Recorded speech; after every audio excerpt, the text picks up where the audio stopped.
hunting pigs at Tejon Ranch, because Tejon Ranch, like the place gets devastated. The agriculture gets devastated by these pigs. There's so many of them, right? And they're all over. Northern California has a problem. In San Jose, they're in people's yards. They're destroying shit because if you don't kill them, they just breed and breed and breed and breed and breed and breed, and then they just expand. Right. And they're dealing with them now, even in the northern part of the United States. Right. They're dealing with them in the Northeast. There was a New York Times article about it. See if you can find that from 2 days ago about the expansion of wild pigs.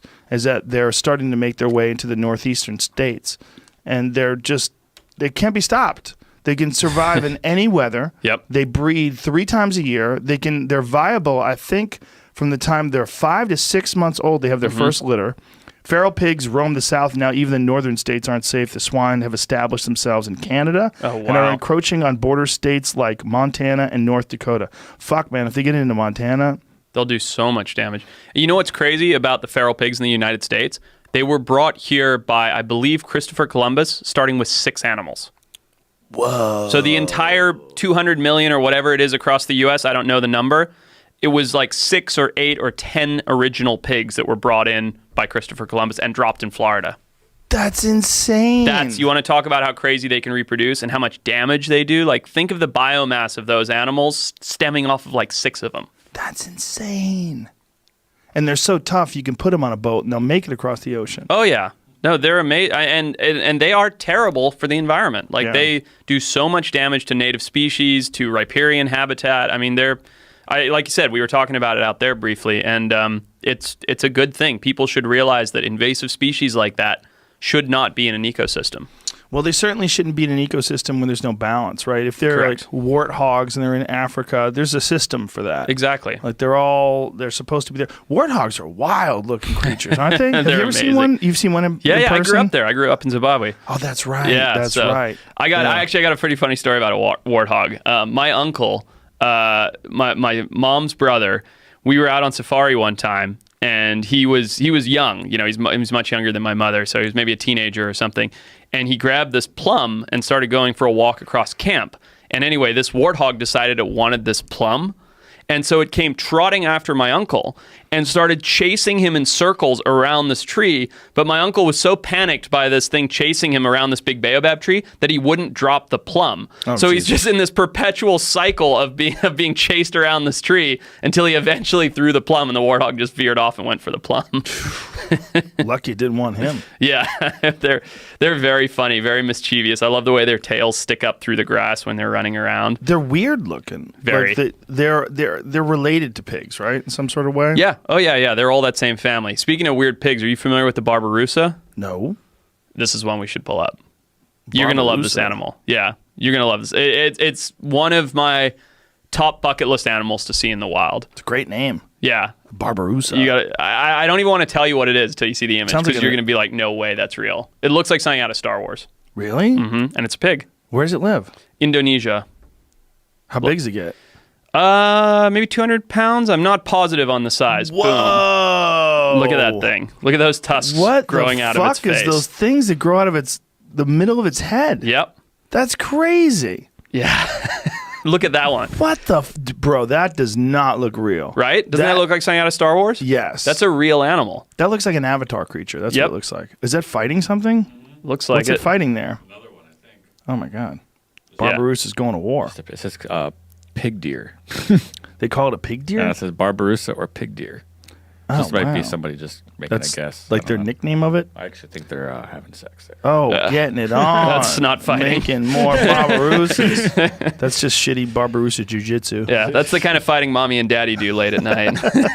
Mommy and daddy were just playing. Don't worry. No one's getting hurt. Mommy was gagging. Yeah, look at that one right there, Jamie. Look where your cursor is. Click on that one. What the fuck, man? Isn't that a wild pig? The things coming out of it, the tusks that come out of the middle of its head are so strange. Like, where did that come from? I don't know why you evolved that. Maybe like a peacock's tail, for showmanship. But what's really crazy about them evolving those two teeth or tusks out of their bridge of their snout is if they're not broken in fights and rooting around, they can grow long enough that they will puncture the animal in the head and kill it. I've heard of that. Oh, that's you know why? Because I put an image of it on my Instagram. It was one of those Jeffrey Epstein didn't kill himself memes. Oh yeah, I saw a few of those. You threw up. And it was a babirusa skull, actually. Oh, saying that it can do that? It actually was driving into its own head, growing into its own head. Yeah, like that. Yeah, insane. That's crazy. Like, maybe that's nature's way of saying, all right, enough. Check, please. Your assholes will live forever and eat everything in front of you. Like that one. Look at that. Yeah, look how there it is.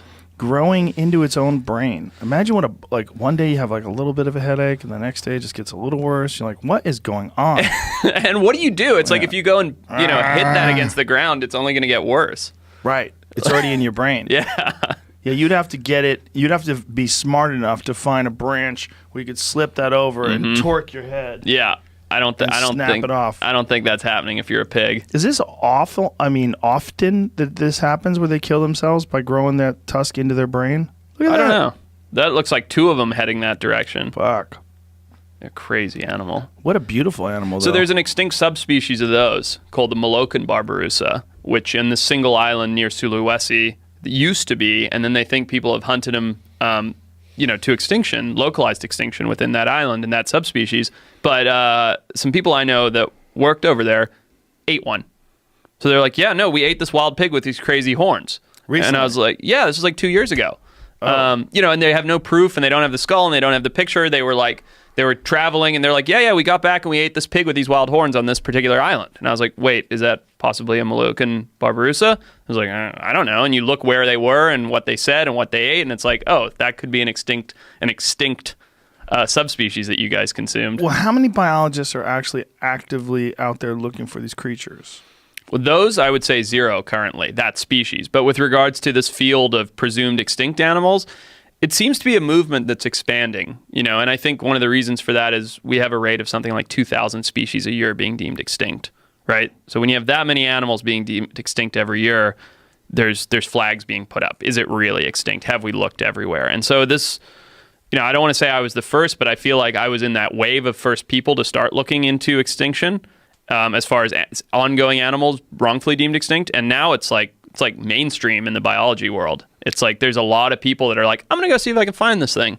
Is it because it's a romantic sort of thing? There's a lot of cash. Like if you can find seem to be extinct babirusa. I think so. I think it's very romantic, yes. As opposed to just setting out to study something that we know that's there, this like harrowing journey to find this creature that the world has written off. It's very romantic.